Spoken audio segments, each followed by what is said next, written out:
good morning, good afternoon, or good evening, depending on when you're watching this. Today we're going to talk about the other two branches of the Illinois state government, starting with the executive branch. Let's jump right into it. So the executive branch of the state government includes several positions. It includes the governor and the lieutenant governor. I loop them together because they run as a team. They are kind of a team, just like the president and the vice president are. It also includes the Illinois Attorney General, the Illinois Secretary of State, the Illinois Comptroller, and the Illinois Treasurer. So something interesting about the Attorney General, the Secretary of State, Comptroller, and Treasurer is that they're not appointed positions in a cabinet like they are federally. They're elected positions that are considered sort of on the same level, at least constitutionally, if not in terms of actual powers, as the governor. And each one of these positions is elected to a 4-year term.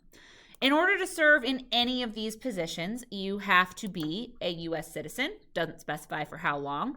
You have to be at least 25 years old, and you have to have lived in Illinois for the last 3 years. So let's talk about the duties and the powers of each one of these offices. The governor is where we're going to start. The governor has supreme executive power. This is the person who executes the laws. Pretty similar to the President of the United States. The governor appoints and removes public officials, so appointment power, just like the president has. They also appoint vacancies and state bureaucracy officials, so any state bureaucratic office run by the state of Illinois, not the United States government, that appointment power goes to the governor. They also have the power to remove any appointed position. They also have executive order powers that would apply within the state boundaries. They have the power to grant pardons and reprieves for state crimes. So if you're good friends with the governor of Illinois and you get caught speeding down Black Road, the governor could just pardon you for that. And then they give what's called the condition of the state message. This is the same thing statewide as the State of the Union, which is the what the president does to the entire nation. This is Illinois governor addressing the entire state about the state of the state. It's been called the state of the state, but its official title is called the condition of the state. Now, let's talk lieutenant governor and attorney general. We'll start over here with lieutenant governor. So the lieutenant governor basically does anything the governor wants them to do. This person serves at the mercy of the governor, sort of takes some of the job off of the governor's shoulders. As of the 1970 Constitution, they are elected as a team with the governor. This is, again, very similar to the way the president and vice president are elected on the same ticket. And the lieutenant governor is first in line to succeed the elected governor if, for one reason or another, the elected governor cannot serve anymore.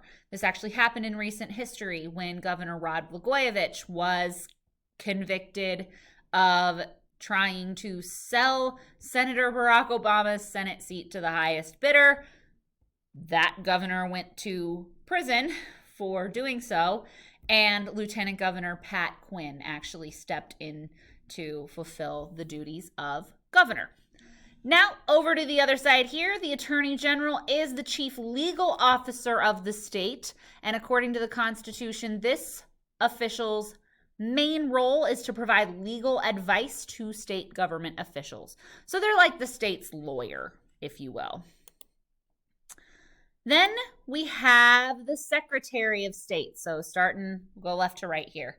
The Secretary of State is the one who issues driver's licenses. If you have gotten your driver's license, you have gone to an office of the Illinois Secretary of State. The Secretary of State is the official record keeper of the General Assembly and of the executive branch, and they are the symbolic keeper of the seal of Illinois, interestingly enough. The Illinois Comptroller is the state's chief fiscal officer. And so what that means is they more or less sort of keep track of the funds. They maintain the state's fiscal accounts. And they're the ones that order which payments have to be made from state funds and which payments have to be made into state funds. So they're like the over position of the treasurer. They are over the treasurer. The treasurer is the person who invests the state funds. So if the comptroller orders it, the treasurer has to do it. If the comptroller says we need to make these investments and pay these people, the treasurer makes payments on behalf of the state at the request of the comptroller. Something interesting that the treasurer also does as of recent years is something that they called unclaimed property auctions.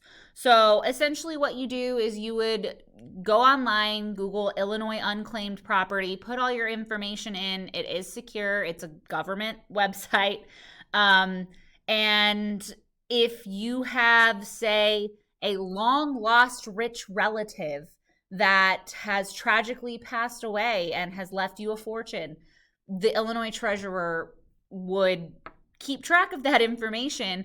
And because you put your information into the Illinois treasurer's website, the treasurer would know how to get a hold of you and give you the fortune you have now inherited. So that's unclaimed. Those are called unclaimed property auctions. So recently there's been a big push to get, as many people as possible into this database so that if you have money owed to you from one source or another, the state can get it to you. So that's another interesting thing that the treasurer does. That's the executive branch. Now let's talk Illinois judicial branch. This is in Article 6, all about the judiciary. So the judiciary is vested in a Supreme Court, an appellate court, and trial courts, which are called circuit courts. Again, we have a dual court system, so this mirrors how it works on the federal level. All judges, this is a difference from the federal level. All judges in Illinois are chosen by the people. All judges are elected positions. So let's start by talking about what the Supreme Court is. The Supreme Court is composed of 7 justices, 3 of which come from the 1st Judicial District, which is Cook County. Obviously, the most people in Illinois live in Cook County. And then there's 1 from each of the 4 other districts in Illinois. The Supreme Court has appellate and original jurisdiction, just like the U.S. Supreme Court does. But another difference is that the Illinois Supreme Court justices serve for a term of 10 years. So they are actually up for re-election every 10 years. All 7 judges are. Then we have the appellate courts, the Illinois Courts of Appeals. There are 5 appellate courts, 1 from each of the 5 districts. There are 3 judges per district, so there's 15 appellate judges in the state of Illinois. Appellate hears appeals from the circuit courts, and that leads us to the circuit courts. Circuit courts are the trial courts. They're the ones with original jurisdiction. In all cases except for where the Supreme Court has jurisdiction. They're the only ones that can be the original hearers of the case. So each one serves a particular judicial circuit. In Illinois, they hear the facts of the case. They decide on a verdict. That's what the circuit courts do. All right, and that is it for today. That is the executive branch and the judicial branch. We are going to wrap up this video series as of tomorrow with the other articles of the Constitution, which will sort of rapid fire go through. So have a wonderful rest of your day, and we'll see you for the next video.